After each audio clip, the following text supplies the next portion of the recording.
tell you something, I've been meaning to ask you this for a while, because I know you're a very well-informed man. Yeah, political and sort of liberal and that. Yeah. How does Chinese work? With the language? I can't figure it out. No one knows. I can't figure it out. No one knows. It's not like any other language. No, it's not. It's not. You know. Either spoken or written down. Well, it's not written down, it's...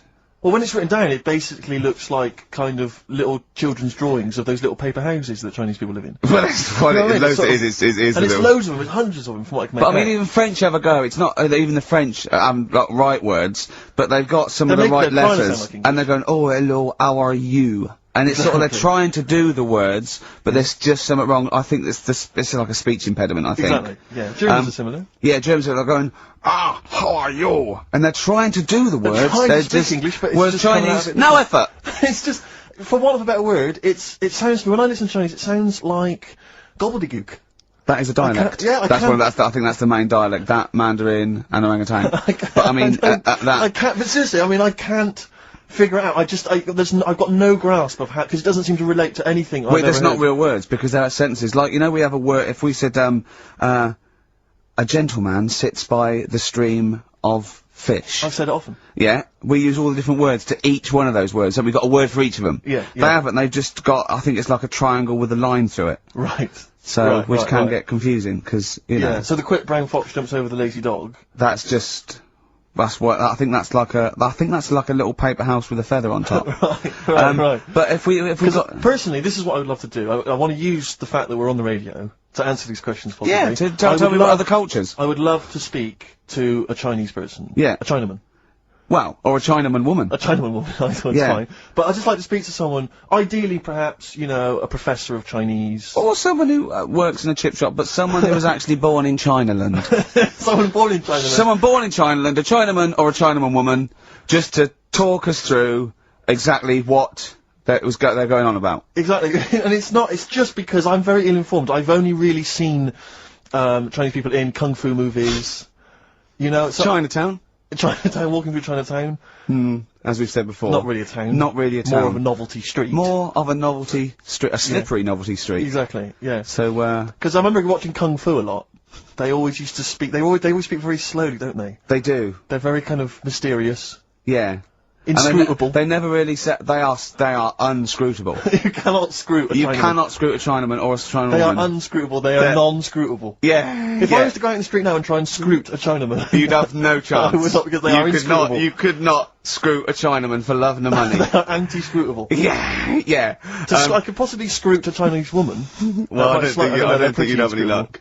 You've had no luck. But anyway, if you are a Chinaman or a Chinaman woman who can just tell us basically how it works, how would you teach us the basics of Chinese if we were going to go to China and we wanted to interact? Where would we start? What would be the first words we would say? How would we say them? How would we write them? Please help. This is going to run and run. What's the number, Carl? 08700 800 1234. See, proper normal talking there from Karl Pilkington. But while I was at my parents' house, they often, you know, they keep clippings of things, you know, if we've been mentioned in the papers, they like to keep a record of them and stuff, because, I like to show it to my grandparents, you know, and keep fully abreast of things. And, I managed to find a couple of them. This was what, I don't know if you've heard this, Carl, it's, for people who don't realise, Carl was making a couple of little 3-minute TV projects recently that were on Channel 4. And in the Sunday Times, someone's written a letter about Carl to the Sunday Times. Wow. They can send in comments and views on things they've seen, read, heard. Oh, excellent. And this is what someone wrote to the Sunday Times. Who is Karl Pilkington? And why have I just wasted 5 minutes of my life listening to some of his cretinous thoughts on Channel 4? He asked, why are there so many dinosaurs on display in museums? Quotes, couldn't they just choose the best one and just show that?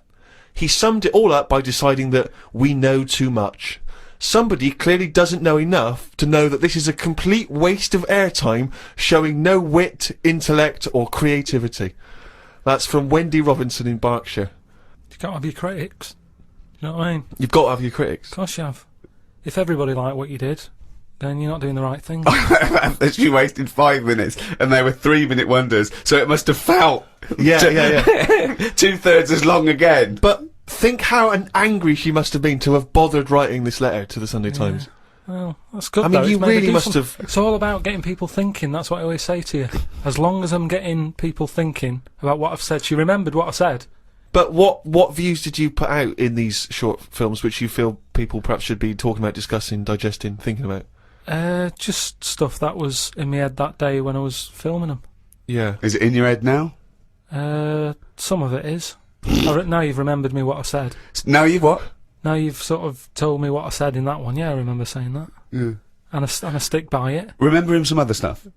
Yeah. I'll tell you now, right? This, if I don't know if Wendy's, listen to this.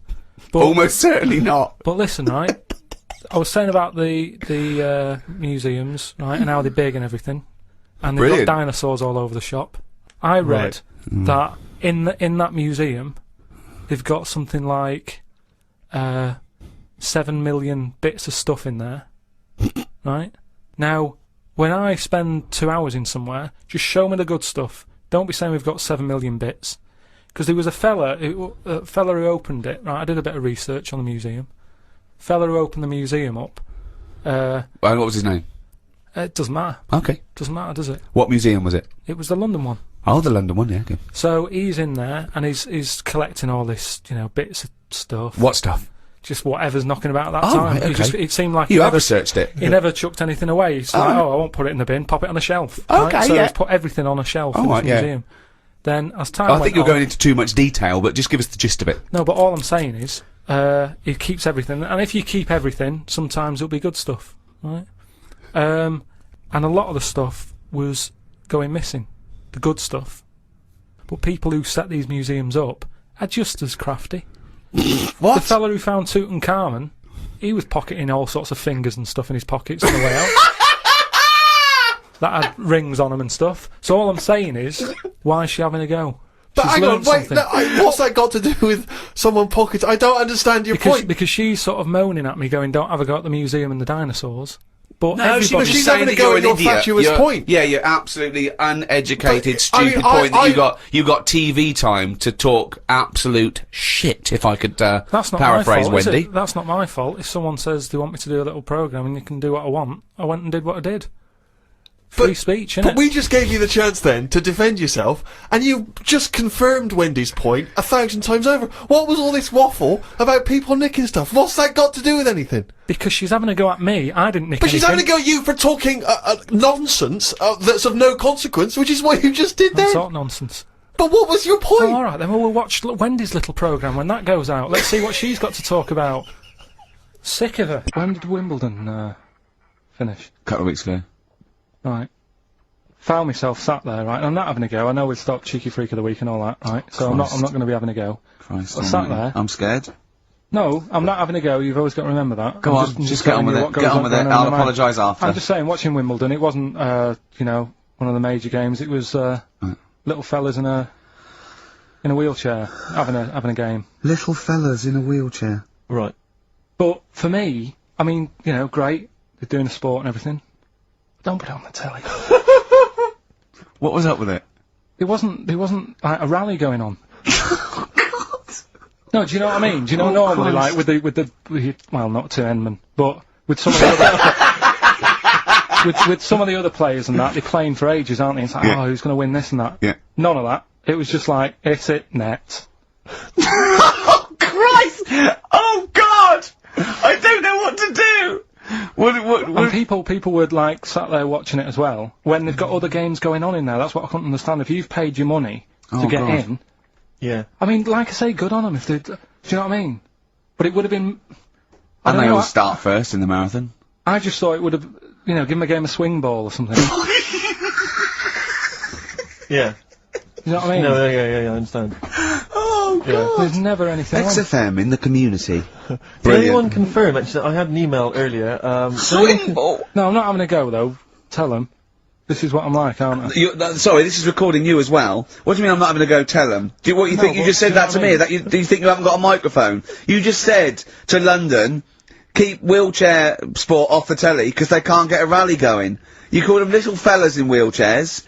What? And I meant to go, what Carl meant was... What? I mean, what?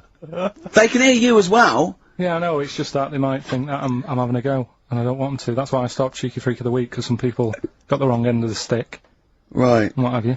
So, What, that it was funny that a woman was born with deformed legs? They might think you were taking the mick. So anyway, I just was wondering if anyone could confirm. We had an email earlier, I forget who sent it in, but thanks very much indeed for it. They said that the Paralympics began this week, and apparently during the opening show, the entertainment was provided by Riverdance. Now, I don't know if that, I can neither confirm nor deny that, but it does seem rather tactless. Let's play a tune. Ricky Gervais. Don't put my name to this last link. Don't put my name to this last link. Ricky.Gervais, xfm.co.uk. Oh. Magic, Virgin, if you're listening, we are available probably sooner than we thought. Here we go. It was one about a woman whose husband died, and she had him cremated. Yeah. And made like a little egg timer out of him. Right. And she said, I did that so it can still help around the kitchen. Well, that might be true. That might be a joke. That's quite sweet. That might be true. That is true story, again. It was all No, right. not again, because the ones I just told weren't. Nor is the boiling the brains in a bag curry microwave Head story true. Yeah. They're too convenient. I've been reading a lot about, I like spiders and stuff, just reading about them. And there's one, right? It's got big legs. Yeah. Doesn't use them. It goes around, floating in the air, on a bit of webbage. Like a He just took a gamble then, didn't he? He took a gamble, he thought, do you know what, I'm gonna go with webbage. Don't know if it's a word, not sure, but I could just say web, and I'm gonna go with webbage, I'm gonna risk it. And it didn't pay off, did it? Webbage!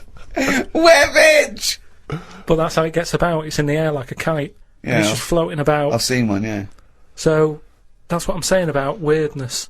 The way all that goes on, and this is what I can't get my head round. You have got your head round. But do they get ill then? He's just, for those listening at home, he has just bumped his head against the microphone. Trying to mate with it, because it's perfectly round, this microphone. No, but when I was, like, this is what I'm saying, when I was in hospital and stuff, you do think about how others live, because insects don't have operations. Are they built better than us to survive in this world? The trap you seem to fall into again and again and again is you cannot conceive of the fact that insects and animals do not have consciousness and personality and communication. They do not function in the way that humans do. You've seen so many Disney cartoons, you believe them now to have a life and wear bowler hats and go to work. But just in the same way that the cavemen didn't have Flintstone-type cars and have a little house, but you can't seem to understand that animals don't work in that way. But what I mean is, you're saying that no animals or insects know anything, yet when you see them things on nature programmes where a load of ants are having a walk, there's always one at the front who's leading it all.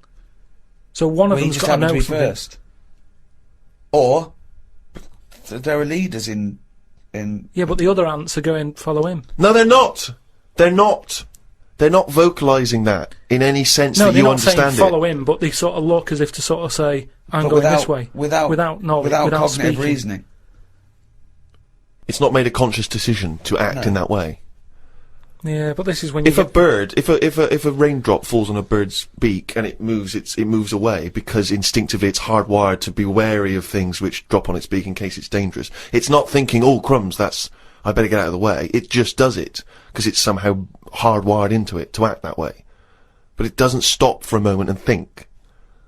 Which we don't really, except we then are able to rationalise our fears and our actions. Well, I've been watching birds more than insects recently. Oh, okay, you moved on from in the last week, just because I've sort of looked at the ant and the bee and that. And what I've found with pigeons is, they've got wings, yet they walk a lot. I'd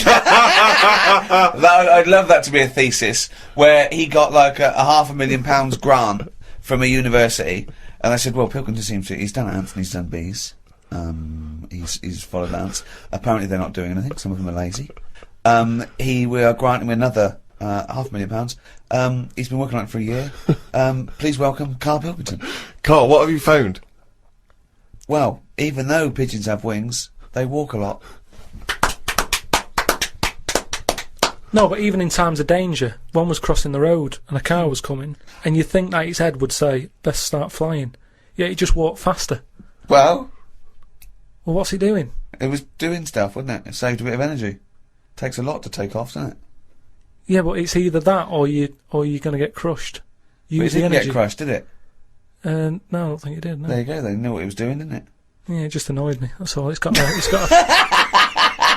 a power, and it's not power. They're all superpower. These animals. But that's why he thinks of the stick insect as like that. You mentioned earlier that's its power, that's its skill. Like Spider-Man was bitten by a radioactive spider, and now he can solve crimes and swing with webbage, using his webbage. Whereas, yeah, stick insects is not. It's not a superpower. But we did the Pirates of Penzance when I was in an amateur dramatic society in Bristol, the Bristol Operatic Society, Light Operatic Society. I don't know why I was involved, because I can't sing. My audition, this is how desperate they were for blokes. I swear to God, right, I can't sing, you know. Well, you? Yeah, alright, calm down. And, I went in and they said, "What are you gonna sing?" I went, well, I want to surprise you. They said, "Do you want a piano accompaniment?" I said, "No, I don't think so." I went to the back, I swear to God, I went to the back of the room and I just sang, "Thumbelina, Thumbelina, tiny little thing. Thumbelina dance, Thumbelina sing. Thumbelina, what's the difference if you're very small? 'Cause when your heart is full of love, you're 6 feet tall." I just did that. And they just looked at me like I was the weirdest freak they'd ever had. Immediately put me in the chorus, because that was how desperate they were for blokes. We staged it, we rehearsed it. I couldn't remember the lyrics. Thank God you were doing Thumbelina. Yeah. Oh, but I couldn't remember the lyrics. What was it for? Was it Gilbert and Sullivan? It was the Pirates of Penzance. Oh. There weren't enough blokes, right, so that we had to double up. So some of the pirates had to double up as the policemen who were chasing the pirates. A little bit problematic in the scene when the policemen and the pirates have a fight. That was a little bit tricky. And the worst things, there's this sequence where, like, the sort of the daughters of the Major General, all kind of like, "Oh, beautiful," something like, you know, "Oh, beautiful little girls are we, da la la la la la la." And the women they must have all been over 40.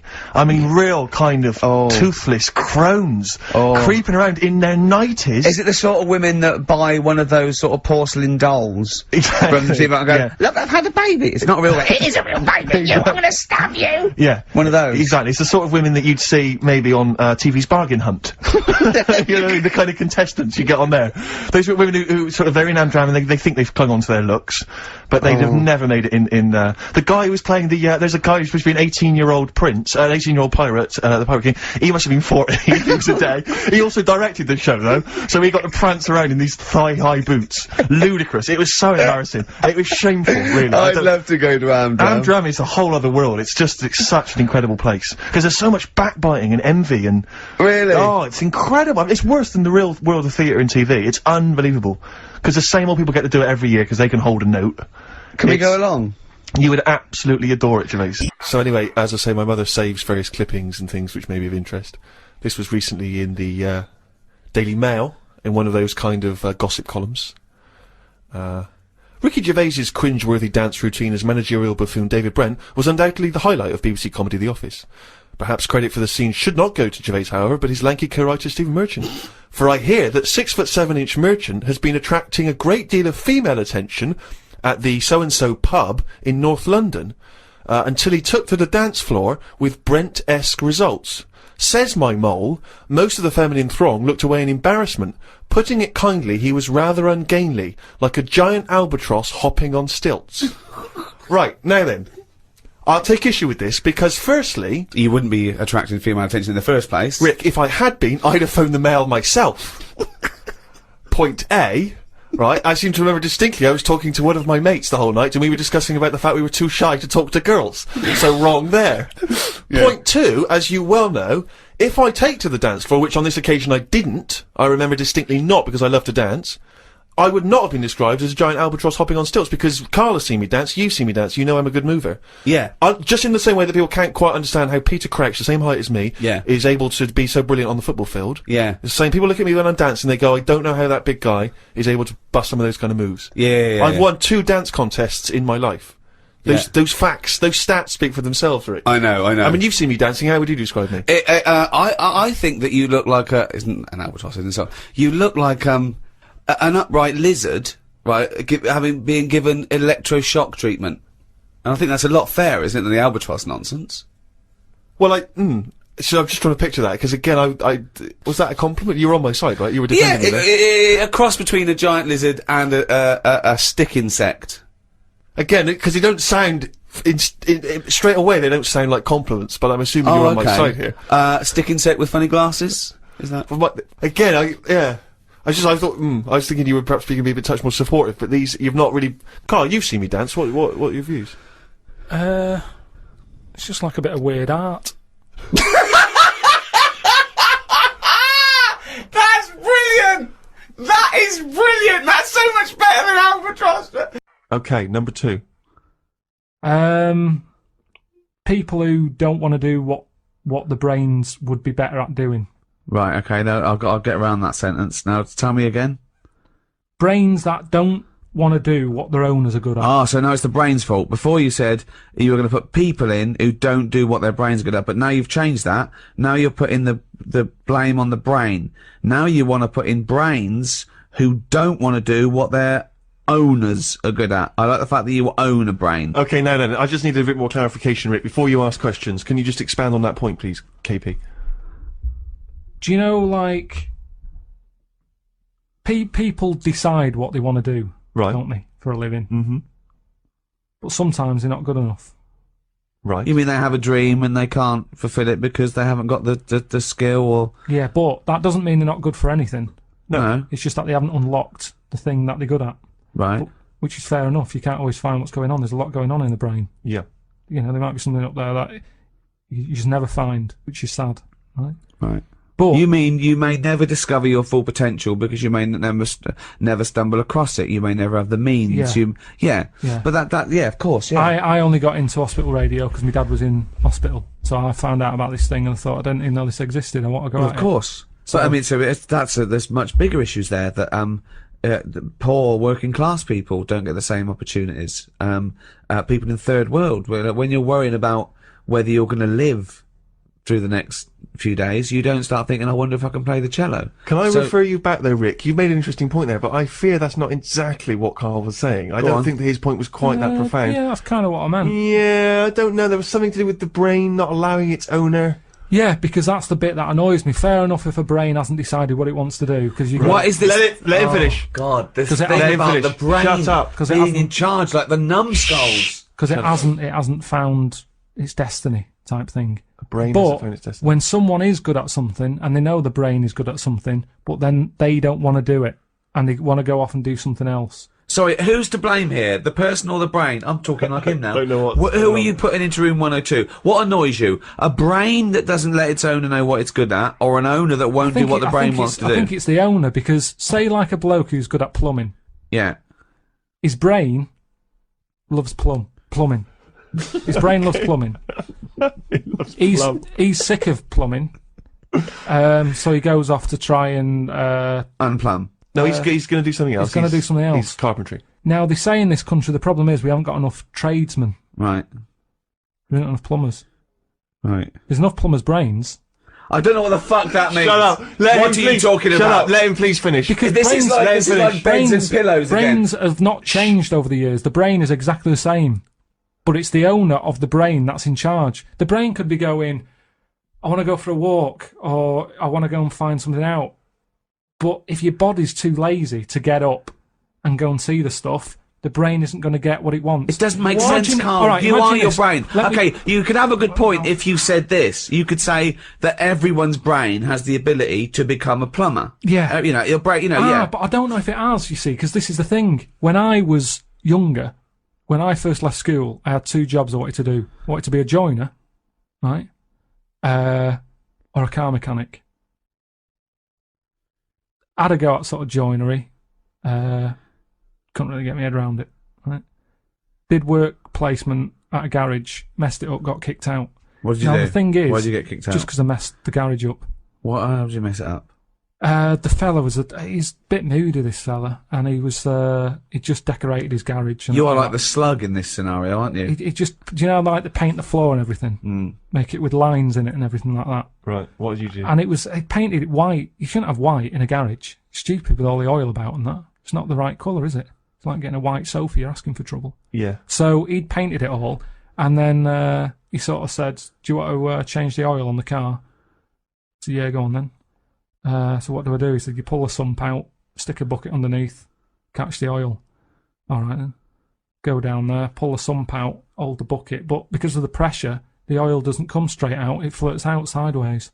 Went all over his white floor, he went mental, kicked me out. Now the thing is, that wasn't really my fault. My brain didn't know. It was showing an interest. No, what? Right, Let him finish! Oh God, what does he mean? Shut up, the brain, fault and my please. brain. the brain was showing an interest, but at the end of the day, if it hasn't got the knowledge, what can it do? Now, you could say, was that my fault or my brain's fault? No, I'd never say that. People may be in the wrong job. You might not discover what you're really. Yeah, but I'm brilliant talking about, you get people, alright, let's go to the extreme. People with no legs who want to be swimmers. Don't be stupid. Oh God! I'm so annoyed. This is a big problem. It's madness, isn't it? It's mad that the brain wants to do that so much. The brain's in the wrong body almost. Yeah, are you with me? No. A plumber who can plumb is annoying when he jacks it in as a living because there's other brains who can't do plumbing. They don't get their head round it. This means. Look, you must have learnt the same stuff at school as me, but a lot of it wasn't interesting to my brain. I wasn't bothered. It wasn't into taking it in. Yet look at me in like editing and all that. I can use all that equipment because my brain's happy with it. Yeah, you found something you're good at. Yeah. Yeah. But why aren't I good at plumbing or joinery or being a mechanic? You're probably not interested in it. I loved it as a But kid. people do have different brains. People are different. Some people are more higher logic, low emotion. That's what I'm know? saying. Yeah, but I don't know what you're putting in room 102 because you're saying it's like this brain's wandering around looking to for a blame? body, and it goes, "Oh, I'll choose that body." Hang on, this body doesn't even want to do some plumbing. It's a matter of taste. It's just a sometimes matter of taste. It's good to do what you're good at and stop chasing a dream. This is the most complicated thing. You could just put in noisy kids. Like, Ricky, why is this is a brain that Because someone else would have done noisy kids. There's no point everyone putting in the same thing. But I don't even know what your point is here. For example, what I put in were parents who ignore their kids running riot in a restaurant or on a train. The arrogance of them thinking that, oh, isn't it fun? That there was someone to blame. I was basically putting in bad parenting, or there was someone. I wasn't going a brain who wanted to be a plumber, but the plumber didn't. I'm not putting a brain in. It's just people. If I had a really good skill, I'd hope that I'd use it. You don't know what you're good at until you try it. You might be the best drummer in the world. I know, but they're the people I'm having a go at. They're the people who I'm having a go at. The people who know they can do something, but they don't do it. So people who don't fulfil their own potential. That's a good one. Is that a better point? Yeah, that's what I meant. But there's nothing to do with this duality, this brain versus person. I don't know what that is. It's a weird thing you've got. A really weird little kink you've got, that you think this brain is another entity that lives in your head, that you own it, and you've got to become the master of it. Like some sort of weird dog. Who am I talking to now, Carl or his brain? We're both listening. Okay, it's not his fault. Let me have it's not his fault. You got to save this. This has got to teach me something. It'll be an interesting story. Right, it's not his fault. This fella. Yeah. What year? Ages ago? Olden times? I'd say in the 70s. Okay. Would you? Any evidence for that? And Does he wear flares in the story? Right, Is that it's- your reason? no, it's a bit like Yuri Geller, this fella, right? Where he's electric. He's electric. And if he walks past the telly would fizz. If he walked past the radio, it all goes like that. Ooh. His hair stuck up all the time. And he'd be having a bath and everything would be alright, and then the power would sort of switch on in his body, and the electric in his body made him jump out of the bath. So... What do you mean so? What is that so? What does that so mean? You've given us nothing. You've given us nothing. You'd have to at least give us the scientific explanation. Yeah. Electric eels have 400 volts in them. Oh, is this the running away again? What was that one called? Yeah, but it's not his fault. But there's a reason that not his fault. It's not his fault. I thought it was going to be something about. I think we should do these the other way round. I think you should tell us the story and then we'll hear the pun. It's not his fault. It's not his fault. Right, let's leave it. Play a tune. Educating Ricky. Doing it. We're not doing it. No, we are. I'll tell you what is interesting, Steve. I didn't know that much about it. Autism. Okay. Oh, good. There's some more entertaining stuff on XFM 104.9. Just to cheer up people. Go on, and what? Come on. No, right. Have you heard about it, Steve? What autism? It scares me to death when he comes up, when he touches on a serious subject. We've been talking about wheeling a dead pope round, the Chinese don't age well, and ginger people are hated. And now we're going to touch on a really, I mean, my heart's in my throat. Go on, Carl, then tell me your insights to autism. Right, well, there's this, again, Channel 4 coming up with some good stuff at the moment, right? It might have been Channel 5. But what's the name? It was the attention span I like! These people who, they've got like this autism thing going on. Yeah. And, they sort of take in a lot of information, they get sort of they get so into it that they know everything about that subject and what have you, right? And there was this lad who, he knew everything, right, about EastEnders. Right. He sort of, the cameraman was saying to him, so, you know, why EastEnders and that? And he said, oh, I don't know, I just like it. And he said, I remember when I first watched it, it was a Thursday, it was 5 to 8, Pauline Fowler walked in, she had a pink jumper on, she said, alright, love. And he remembers everything from that moment on. Yeah. Right, and everything. Which is great, but then, the way the programme was making out, it was almost like they were saying it's a disability. Right. When in a way, it's more like a superpower. Sure. Like Rain Man.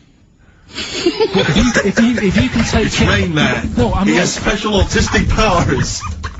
Oh God! We were so for Rain Man. I don't know what to do. So I don't know what to do. So he would be a great contestant on Mastermind. Sort of autistic Mastermind. Well, what I'm saying is, don't be watching EastEnders though. Sort of, why didn't they give him an encyclopedia and say, get into that? Sure. That'll be useful. Yeah. Keep him away from EastEnders.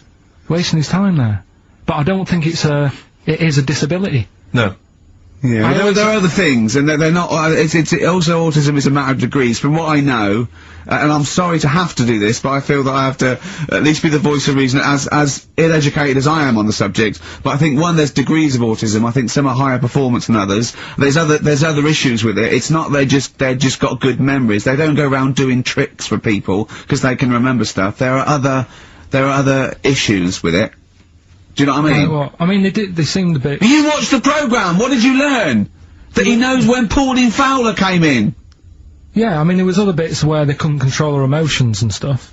Oh, that other little bit, yeah. But the main bit of it was he can soak up information and stuff, and I'm just saying, it didn't seem really bad. Do you know what I mean? There's disabilities where people say that's a bad disability. It's like how people say about, This is brilliant. This is just like this is amazing to be in a room with this man. It's incredible. You just wind him up and listen to what comes out. And I'm going to sit back now. I'm not going to defend you or explain anything. Just go on and tell me about the other disabilities that are worse. No, what I mean is how people can sometimes easily get mixed up. How people are scared of like a cyclop. When at the end of the day, he's got a disability. A bloke Who's scared of a cyclop? No, it's apart from Jason and his Argonauts. Where's this cyclop that you're scared of? No, I'm just saying in history and in books and that. No, not in history. History happened. Yeah. But what are you thinking of? You're mixing history with Greek mythology and Roman mythology and every other type of mythology. What do you mean there wasn't really a giant cyclop that went round picking up ships and throwing them around? That's not history, Carl. Do you think Batman's history? No, but it was ages ago, wasn't it, when we were sort of No, I'm not saying it didn't happen ages ago, I'm saying it didn't happen. Well, it might have done. I mean, what's so ridiculous about a fellow with one eye? In the middle of his head, and he's big and scary and lives in a cave. Why is he scary? Because he's got, what if he had 8 eyes, I'd be scared of him. At the end of the day, he's got a disability. We'll talk about it in a bit. But one of the things that they told us was that Planet of the Apes was filmed in Lanzarote. Right, okay. Right. That makes sense. A bit of it. Well, does it? Does it make sense? Well, What do you Alright, mean, well maybe does it was, maybe it wasn't. Okay, anyway. No, I mean, if they wanted to show sort of an Aaron, sort of barren, sort of post-apocalyptic sort of subject, choose where you went on holiday. Yeah. Obviously. Yeah, but when we were there, he took us to this sort of beach, and I said, is this where they did it? And he was like, yeah. I said, what, right there, yeah. And I watched it, and I couldn't see where I was. Yeah, you know that if you watch a film from 1968 and you've been to the same place, you're not going to feature. They're not going to see you in the back walking along the beach. It's a new one, new Planet of the Apes. Oh, the recent Planet of the Apes. Yeah, that's what he said. Yeah. Right. So I thought I'd sort of. Now that sounds a little bit more far-fetched. I'd have thought that was probably a lot in Hollywood. Yeah. Well, anyway, is this the current Planet of the Apes or the old one you've done? Current Planet of the Apes. This is the recent one. Alright, there'll be a question at the end of it, so listen on that. Is this entertaining to anyone, this? I mean, just take the last 4 minutes of conversation. But seriously, Rick, who cares? I don't. Do you? No. I don't. DVD's selling well. Exactly, what do I care? Right, go on then. Alright, so, Planet of the Apes, question at the end of it, listen and win some stuff. Alright? Hey, where am I? What is this place? Hang on a minute, I'll have a look. According to the Lanzarote guide, we've been dropped off at the volcano bit. Apparently there's 36 volcanoes here to be seen. I hope you don't mind my saying, but this is a waste of time. What do you mean? Don't know why they need 36 volcanoes. Just keep one. Fill the rest in. Like a car park or something. Excuse me, guide. Why's the bus drops us off here? What's so special about this place?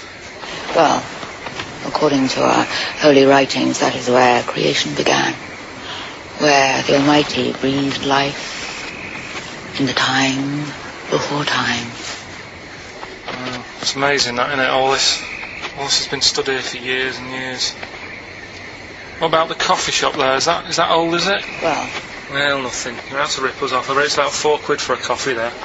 Always ripping people off. That's what annoys me with these trips. You get us in the middle of nowhere, we die in a thirst. I'm not able to do without. The reason I've come here, I believe this is where they did Planet of the Apes, innit? Love monkeys. Especially the ones in Planet of the Apes, because they talk and that. Talking monkeys can't exist. You're joking, aren't you? Of course they can. Getting up to all sorts of stuff. I read about a monkey the other day who worked on the railway. Right? There was another one about a chimp that did a bank job and went off to Spain to sort of... Shut up! Alright. What is that? Little monkey fella. He's come from that little coffee shop. It's been serving coffee. Now that is worth paying £4 for. No, you're teasing him. I'm not teasing it. It's working, isn't it? It's serving the... We want some coffee. Get us some coffee. I've heard about this. You can buy coffee that's been sort of hand-picked by monkeys. It's like Coffee Mate, except it's more sort of coffee primate. Yeah. Hello, little fella. We want coffee. What do you mean, we? You're gonna have a coffee, aren't you? What else are you gonna do? Go and look at another 35 volcanoes? I'm staying here. I'm having a monkey coffee. It's brilliant. You find this amusing? Jesus, it's a talking monkey. Right, mate. Have a couple of coffees. Don't start now. We're off duty. I'm starved. What do you mean you're off duty? Have you bananas later? Just get us a couple of coffees.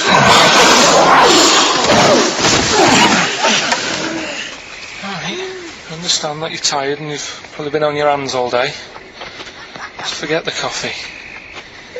You go and get some lunch. After you've got some coach, you lazy arse. You damn human!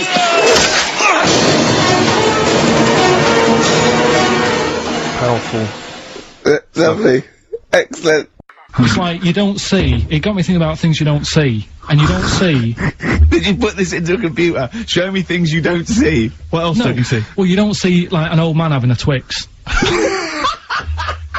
You never... Oh! So what? You know the terrible thing about all this, Steve, is he's right. You don't see an old man having a Twix. No, that's a terrible thing. So what they have got, right, they've made old man toffees, haven't they? They've come up with burgers. Is that a song? Oh God! You don't see it. No, listen now. So they've got their Werthers, right? Yeah. So Look at him! You think he's giving a lecture at Oxford? It's not going anywhere. No, go on, sorry. Go on. I'm just saying. Right. You grow out of things. Yeah. And the old man, I'm sure when he was a kid, he'd have a Twix. Yeah. But now it doesn't look right, so he's having... It doesn't look right! So... Right. I don't think Werther's originals were specially designed for old people. I think they were sweets that just happened to have been made for years. That's why old people eat them. Yeah. They didn't go, hang on, there's a market here. I've noticed old people aren't eating Twixes. Quick, let's make some old man sweets. But the little advert, he gives it to his grandson as well, doesn't he? He goes, I have a Werther's original. Oh, I think it cuts, though, before he throws it back in his face and goes, get me a Twix. And a damn curly-whirly, Grandad, you old fool. I phoned, Carl up in the week, yeah, and, I said, what are you doing? He went, well, even though it's one of my days off, I'm just doing some research on the web. Found anything that said, yeah, I'm doing science. And then he said, you can get wigs for dogs in Tokyo. That's his scientific fact. And I went, what do you mean, dogs, if they need a wig? I said, if they need a wig, what, dogs going bald? And he went, like, this is fine to him, he went, it's a stressful city, Tokyo. The world's alright with Carl. He's always got an explanation. I've only ever seen him confused once. When, in Edinburgh, he looked out of his window one day and he saw a bloke putting a parking ticket on some rubbish. Yeah. And that genuinely confused him. Yeah. He couldn't work out, could you? It's a bit weird, isn't it? And the woman breastfeeding her 8-year-old child. You didn't like, did you? I don't like that. But, the what's the name? Animals with wigs. I kind of thought, after I put the phone down to you, I kind of thought about it, thought, yeah, it was a bit daft, that. Are you sure it's not the ageing pop group? No. The Animals? But when you think, have you ever seen, like, a bald pet? No. It's weird. What do you mean? Because my mum, we had a cat, we used to get through loads of cats because we lived on. Oh God, it started early today, innit? What do you mean It's only 10 past 1! What What are you doing? No, Running a restaurant? We lived on. Oh God, what do you mean? No, we lived on like a main road. Oh yeah. Right? So we used to get through a lot of them. My dad It was kept their saying, risk. you know, stop wasting money, you know, it's not Stop good. wasting money, not wasting cats! Right, so, anyway, we had this cat that was ill all the time. And, It's just bag of nerves, probably. Yeah, malingerer. Yeah, I'm terrified. I'm going to which house? Rome. Oh God, bloody hell. Rome. Don't let me go to the Pilkingtons. and it, for some reason, it kept being sick all the time. Right? Yeah, that is nerves. That's definitely nerves. So my mum kind of thought, oh, I've had enough of this, and she shaved it. What? Whoa! Whoa! Now I know you're not vets in your family, but what correlation did your mum think there was between you being sick and shaving it? Because it kept being sick, and it was a pain to wash, because it kept getting So caught she up. wanted a dry wipe cat. So, Why didn't you just varnish it? What? it's weird, it's weird though. So now he's cold and sick. No, but I mean, not all of it. She left sort of the back half, but sort of from its waist, sort of. I love that! Shave it because it's sick on itself! And That is it was genius. the weirdest looking thing. I mean, normally I like cats. I'm always like giving yours a stroke on the head and that. Yeah. But as soon as she did that, it was like, oh, Yeah. can't touch it. And then So now it's sick, cold, and hated. Yeah. I love. Carl. It must have, I mean, the other cats must have been taking the mick out of it constantly. It's just making things worse. Did it get, I'm hoping that it got run over and was put out of its misery. no, I think it got all right, that one. Or is that the? Yeah, it did get run over. It did. Oh God. Right, what we going for then? Hanging the bacon, airy Chinese kid, alien gives man a beard. I think Alien gives man a beard. I'd like to do that. Right, there's this fella, I think it happened in America, and he saw a bright light in the sky. And, Carl, if you're bored. and he stood there. This is a true story, is it? Yeah. He stood there, Yes, of course it isn't, Steve. and he saw this bright light, and it came closer and closer, and it was a UFO, right? Yep. And he looked at it, and it disappeared, right? And he gets back in his car, He looks in the mirror. and he looks in the mirror. Yep. He's only got a beard. He has. You sure it wasn't someone else who got in the car? And he was still standing out there? No, right? What? And it turned out, Yeah. he got home and said to his wife or his girlfriend, it's a bit weird. So I just got out of the car to look at a bright light, and I got back in the car and I grew a beard, and she said, never mind your beard, where have you been for 3 days? And what had happened is... He passed out because he was pissed. No. The UFO had taken him for 3 days. Yeah. But he'd only thought that he'd only looked at it and it went away. Yeah. But what had happened is, he took him, and he grew a beard because he hasn't had a shave. Right, okay. I mean, was Will Smith or Tommy Lee Jones anything to do with this at all? Did you see this on a video, maybe, and thought it was an educational film? No, it's from a book that some kind person sent in to me. Here. Can I just ask again, just again, I'm just throwing this right back at you. Do you think there's any other possible answer here? Right? A man is absent for 3 days from home. He's grown a length beard. of time that it could take to grow a beard, lest we forget. What if he hadn't actually seen a bright light in the sky? What if he was lying? What if he was lying? He'd got knocked unconscious, he'd had a car crash. Just lying. No, just lying. Or he was just lying. Yeah, he'd been on a bender, getting pissed for 3 days and that with was his his mates. excuse to his wife. And they went, Dennis, what are you gonna tell your wife? Well, wait a minute. Wait a minute. She's not gonna believe I was out with you, lads. Just say you're only away for a minute. No, she didn't know I wasn't away from it because of the beard. Oh yeah, look, it looks like you've been out for 3 days. Well, we have. That's exactly right. Okay, we've got to cover that then. Alien abduction. Great one.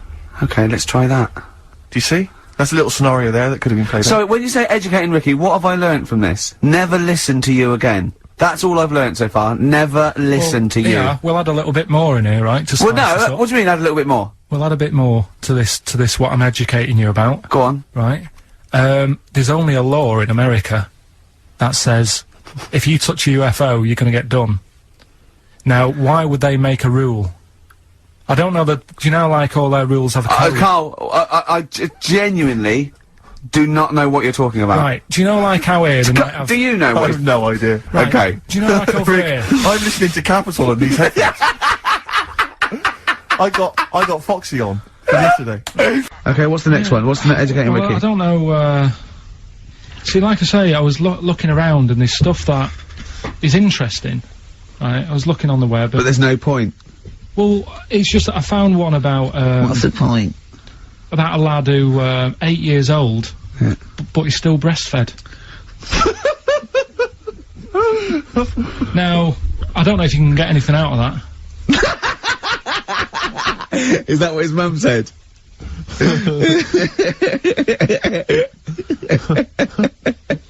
What do you mean I don't know if I can get anything out of that? You don't need to. No, it's just that, you know... Where did you read that? That was on the internet. Oh, well, yeah. You're always unspecific when you mention it. It's just it was on the internet. Well, I'm trying to think what I put in. I think I put in Y to see if I'd confuse a computer. And then, Carl, you are... No, I did no, honestly. I did a search, put in Y, and he came up with funny things that, like, why is this person doing that, why is that... And it had a picture of this 8-year-old lad, sort of, you know, on his mum's nipple. And, it was saying, you know, is this healthy? You sure that wasn't asking you that question? What? I put in Y just to confuse the computer. Like, the computer go, what do you mean? Yeah. Stop it! Yeah. Oh, look, yeah. Last week, I was walking, home with him, and I went, he was saying something stupid, and I went, I've got a competition for next week. Let's do a phone-in, and it's called Karl Pilkington, Genius or Fool. Yeah. Right? And he went, no. I went, why not? He went, well, it'd be confusing, because they say there's no difference between genius and being a fool. You do though, don't you? No, but it's rubbish, and people say there's a fine line between madness and genius, and, you know, it's a ridiculous soundbite. They don't say there's a fine line between a genius and an idiot. Well, the people who do are idiots. Yeah. So what would you do there, though, just to sort of wrap that little thing up? What would you do? That lad loves his mum's milk. What are you asking me to come up with? No, I'm just... A title for the story? No, it's just what would you do? Right. What do you mean, what would I do? Well, it's causing a bit of a problem in the area, right? What area? In America, I think it was. Oh, America are a problem, are they? George Bush is worried about this kid who's breastfeeding at 8. Imagine it like this, right? Right. No, so Carl, what are you asking me?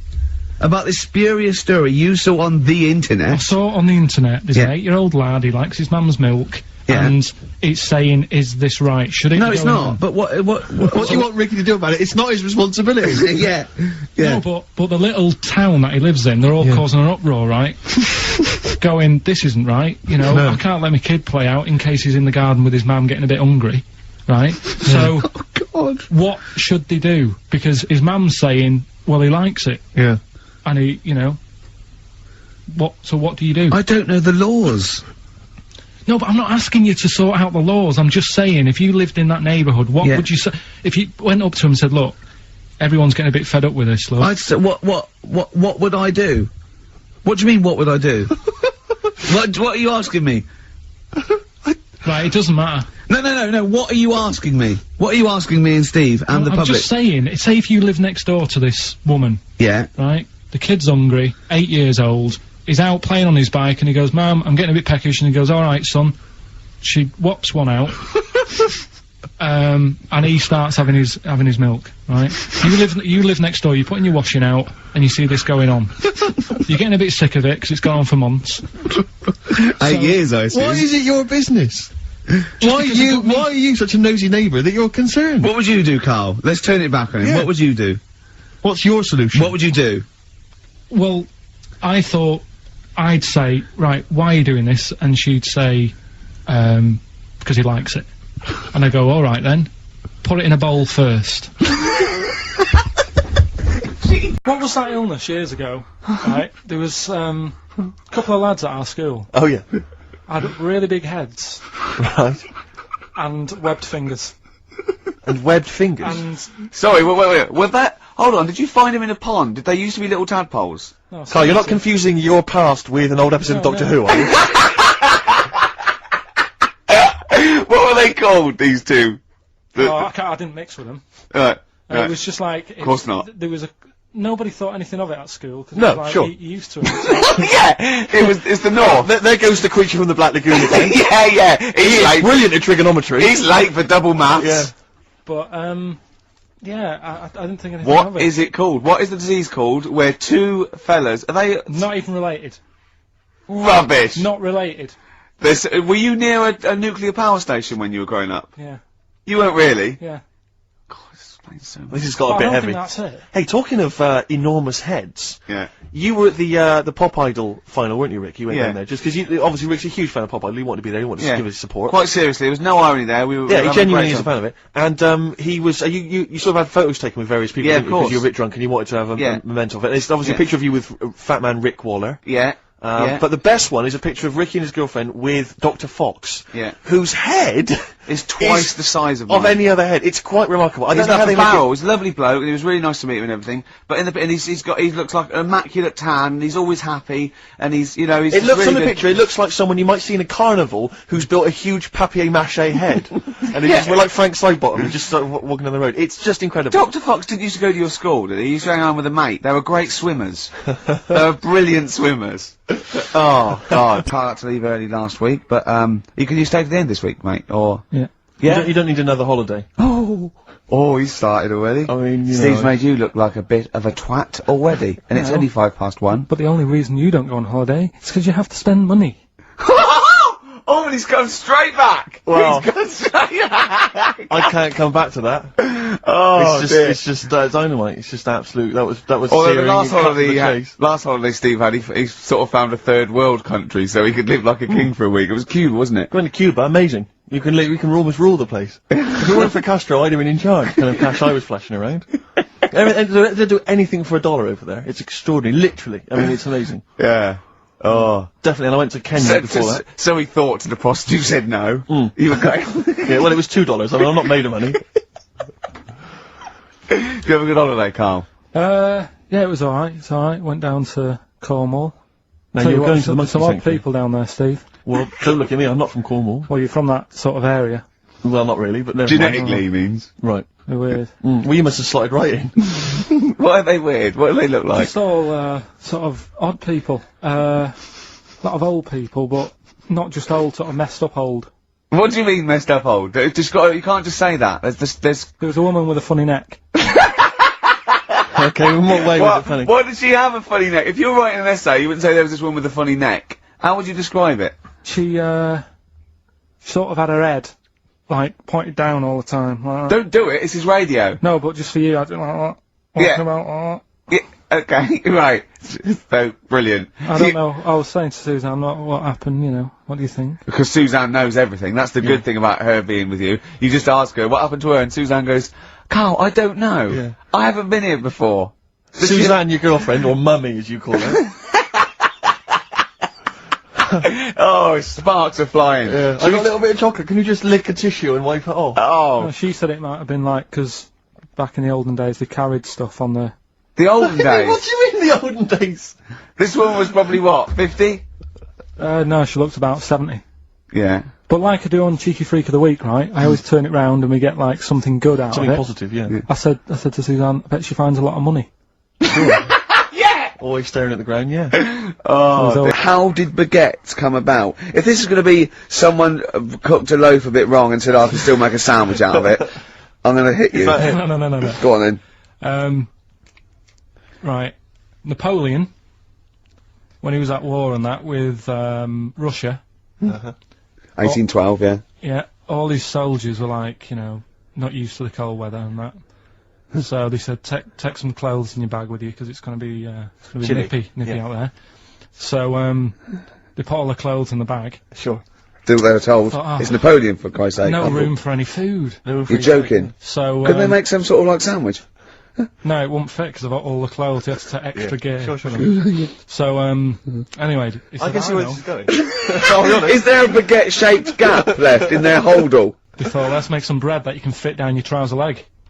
What? That's not true! No, it's not, I read it in Euston train station. I was waiting to go back to Manchester. Where did you read this? Scrawled on the wall in graffiti? Yeah. Do you know the Was it also meet me here for cock fun at 12 o'clock? The upper crust sandwich shop, Euston station. It's on the wall. What do you mean it's on the wall? Do you know how it says, like, sail on at Dixon's, whatever? Yeah. Next to that, there was, like, a bit of information. Once you've read the stuff on Dixon's... Baguette information. There was a big thing about the history of the baguette. I read it and I thought, we got to make a sandwich we can split down our trouser leg. But how can you march and fight with a huge piece of bread down your train? Although it would be intimidating. You see them coming, you go, sacre bleu, look at the size of them. They're big fellas.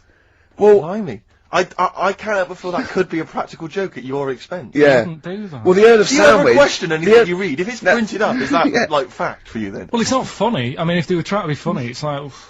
it's not, is it? So it's information. Have you heard us? Things sometimes want to be funny when they're not. That's exactly what happened with the sandwich. The Earl of Sandwich wanted something he could fit down his pants. And it was those triangle cut sandwiches wrapped in cling film were perfect. You might be right. You might be right. I am. Because the Cornish pasty, so they could drop it down the mines, isn't it? Is it? They wrapped it up they wrapped up like meat and vegetables in pastry, and they sort of crimped it, and it was like and they dropped it down the mine, so, yeah, that's how that came about. And bagels were originally made so that people could play hoopla, but then eat afterwards. I don't know if you're aware of that. That is true, Carl. Well, anyway. Call my bluff. Is one of them true? Yeah. They're all true. They're all true. Yeah. Tell your kids that when you have them. Yeah. You know, if they're still alive in a million years. Well, it might be true. Can someone confirm that baguette fact that it was so Napoleon could stick it down his trousers? Not him, his soldiers. His men. Yeah. Fascinating information. Fascinating bread information, Carl. Well, we've had lots of emails. People, obviously, we inflamed and provoked Well, about actually, I have to say, the Cornish pasty. I've got a couple of amendments to that. The crusty bit, you know, is actually as a handle, because obviously the miners had dirty hands, and they'd eat all the stuff in the pasty, and they'd be left with this sort of crust, and they could throw that away. Also, someone told us that at one end was a apple, so you have a little sweet as well. No dessert. So, there you go. You noticed how, like, over the years we've been doing this, you know, way back when we started XFM, no one ever contributes when we ask about the music, when we ask about hip-hop, or their, you know, opinions on that, anything important. But start talking about pasties. Yeah. We've had about 5 phone calls. Yeah. And someone phoned up to confirm they used to work for Upper Crust, and basically Carl got all excited. So it is true. She went, well, I don't know if it's true. I've read the same sign you did, Carl. Interestingly, there's an email here that says, which basically offers a history of the baguette, and talks about after the revolution, the government decreed that all of France must eat the same bread, and it was up to the bakers to bake this bread of equality. and then Napoleon kind of made sure it was a particular. He kind of set in. Obviously, on the bread you can eat anything you find in the garden: frogs, snails, bits of horse, but squid. the interesting thing is, Rick, that there's no mention of sticking it down your trousers whilst going to war. The French have tried to keep that secret for over 100 years, It was only Steve. the upper crust people. Nearly 200 years, that is a top secret. Somehow Euston Station upper crust got hold of a document, left behind in an old sea chest, possibly Napoleon's, could have been Josephine's. Unfortunately, jotted it down. He's kicking himself now. Oh, Secret, I cannot believe I left a note. If he talked like that. He did. He did that, yeah, he talked English, but in a very funny French accent.